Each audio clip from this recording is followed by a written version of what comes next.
Hey, welcome to another one of those 101 ways to blow yourself up on Halloween Eve. Now, this is actually another one of those how to do some random shit. This is a old freon tank or helium tank for filling balloons like you would get at Party Central or any of these other sites where you buy the tank and then you just throw it away when you're done. They claim they're fully recyclable, whatever else. But I'm using this to make my corner caps for my quarter panels on the street rod. It's thin steel, it's cheap, and recycling stuff. But one of the things a lot of folks are wondering is how do you cut something that's round and know that you're getting an accurate straight cut on something that's round? Well, the first thing is make sure that you're not dealing with a propane tank or something that's going to blow you up. As I showed in one of the other videos, if you are dealing with an old propane tank, you want to vent it, take the valve out of it, and then let exhaust from a running engine or an inert gas like argon or CO2 or something like that flow into it for a long time. You can also put an air hose in it from an air compressor and let it vent with a slow flow of air for a few days, and then also use your exhaust and inert gas. You want to be very careful if you're dealing with a cylinder that had explosives in it, because even after it's vented for several days, or the advantage of using exhaust from a gasoline engine is that the carbon monoxide and the heat will absorb any of that explosive fuel out of it. But something like even argon or CO2 or something like that, I've heard stories of something that had been vented in an environment like that still having explosive fuel embedded in the pores of the steel, and as soon as they started to cut it, it still ignited and exploded because of what was embedded in the pores of the steel. I don't know whether those are real stories or if those are wives' tales or whatever you want to say, but either way, blowing yourself up on a Friday evening doesn't sound like fun to me, unless that's your thing. Some people have weird fetishes, who knows. But anyways, this is a helium tank, so I was still careful because I don't know the history of this. Somebody could have used it for something, so I was still very careful when I started cutting it. You can see I already did a cut on this. But what I'm using to cut my straight lines is a piece of steel that is the same height as the center of the tank. So this tank happens to be 12-inch diameter, and so I've got a piece of steel that is the same height. And you can see on my other side of the tank here, I've got the old bung where the valve was and the blowout valve. And so when I initially opened this tank, I took a chisel and put water in the top of this and then punched it with the chisel so that I didn't get a spark. So by filling this cap with water, you help ensure that you're not going to get a spark. Now, it's not 100%. It could still spark even though it's submerged in water, but it reduces the chance. But then once I had that punched, then I put an air hose onto this with the air blowing out of it, let it blow for about 5 minutes, and then took a lighter and held it to that to see if it would blow a flame. And it didn't. Now, in theory, if it had fuel in there, since I had a positive flow of air going through it, if it had ignited, the theory is it would have just sat and blew a flame out of there rather than explode. I've never had one ignite, but I've seen people do that when they're welding things. They just do a positive airflow on it and deliberately ignite it, and then they weld while they're welding on the flame. It's a weird thing. I would never do it, but I've seen professionals do it, and I guess it works. But anyways, I'm kind of rambling on that. But in this particular case, I'm splitting this into thirds because I want just slightly more than a 90 degree for what I'm doing on my quarter panels. Now, the advantage of using a freon tank is these things are like 16 gauge steel. They're thinner. They're a lot thinner than the propane tanks, which are almost 1/8 inch. So this is very close to the steel that I will be using for my quarter panels. And once again, this gives me a nice complex radius that's already finished.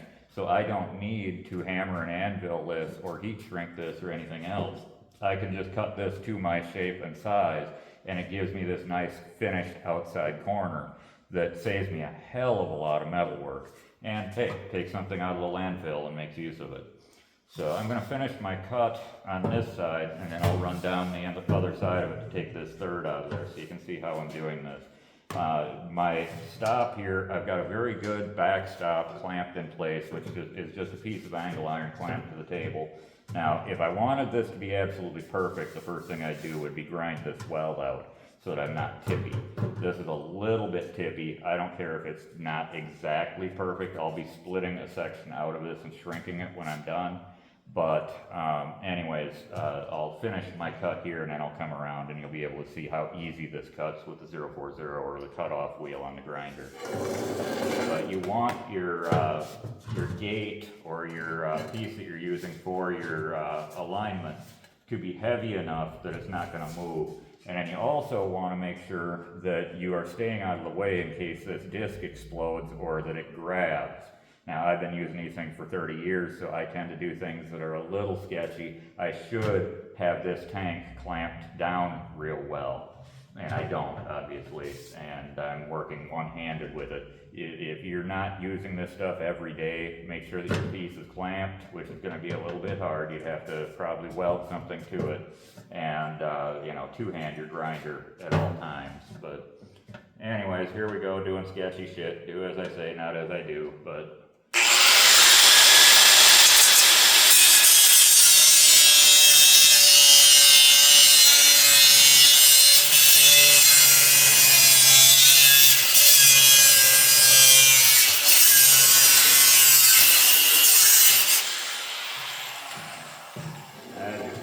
I'm running back and forth, so I'm grinding a line and then I'm cutting through, and then I'm grinding a line and then I'm cutting through.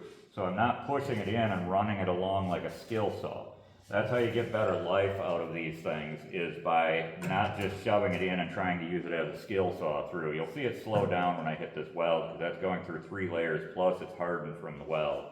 But once again, I put that disc in there and shake it till it's down against my gate. Now I know I'm in line with my trench from the other side. But never start this with it jammed in there, because it'll break your blade right away.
See it rocking a little bit, so I'm not getting a perfect cut with this.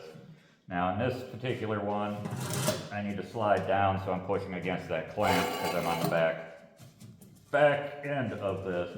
And then I gotta watch that it doesn't grab my blade, because there's nothing holding the rest of this, so it's gonna start to creep in on itself as I get closer to that. So it could grab my blade. So I've gotta be real careful of that. Hopefully I'm not in your line of sight here.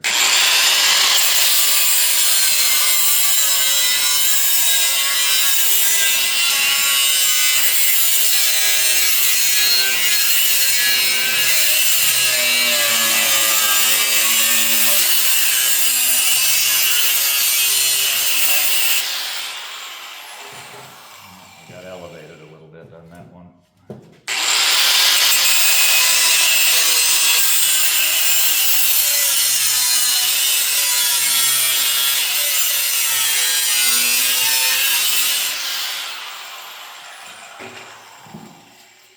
So there you go. As you see, I ended up off of my stop, and that's the disadvantage of me not having it tied down and not having a second hand on my grinder as it started to climb up on me. For what I'm doing, this is just fine. It doesn't have to be perfect. I'm not measuring in based on my cuts. But if you did want that to be absolutely perfect, I needed to stay down on my stop. I could go back and recut that if I was worried about that, but there's how you cut into a round object and get it close to right. So like I say, have fun not blowing yourselves up, and I'll see you next time.